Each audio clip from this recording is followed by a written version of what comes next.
And 1.5 million black men are missing in America. That's the New York Times headline that's raising a lot of eyebrows today.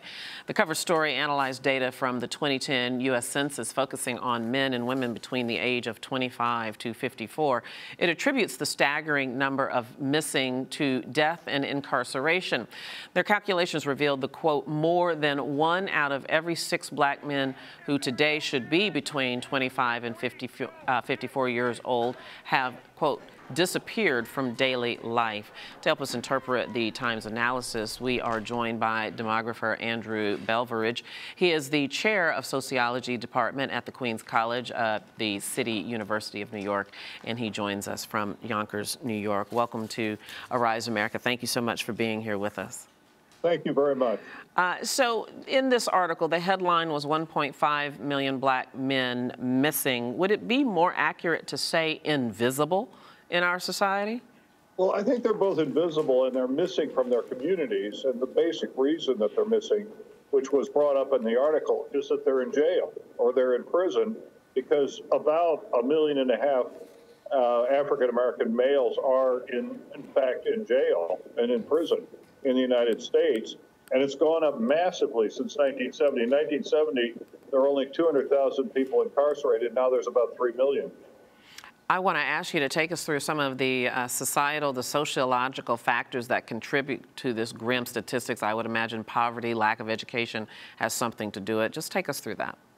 I think that's true. I mean, they're much more likely, the missing males are much more likely to be from poverty-concentrated neighborhoods.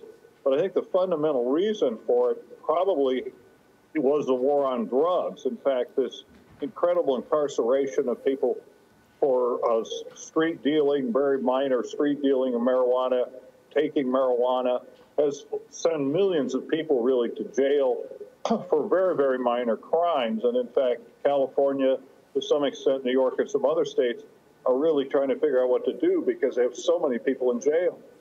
But this, even this statistic that you're mentioning, Andrew, so many people in jail for what might be considered minor crimes, has a great disparity between races.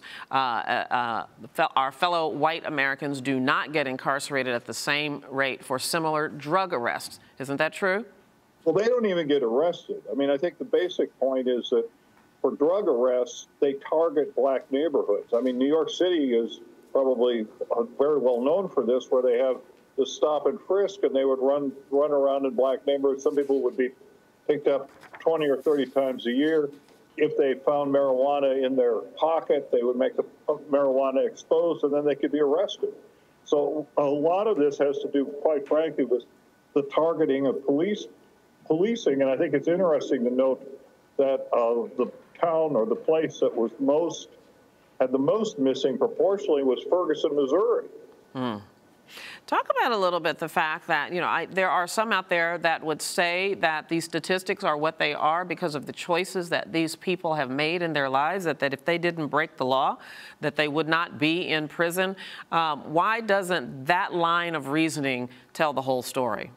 Well, I think it would if policing was distributed equally and they policed black, white teenagers or wealthy whites to the same way they police poor blacks, say for minor drug offenses. But truth of the matter is everybody knows, and in fact there was a study done that shows that the major effect of drugs on blacks versus whites is that blacks are much more likely, even though whites use drugs more, blacks are much more likely to be arrested and incarcerated for drug use. And so then they go on up in New York State, it's upstate, and there they are. They're stuck upstate.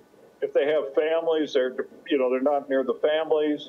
They end up being counted for voting upstate for legislators who don't actually represent them. I mean, this is a very, very serious problem, and it was actually very good that the New York Times brought this to such national attention.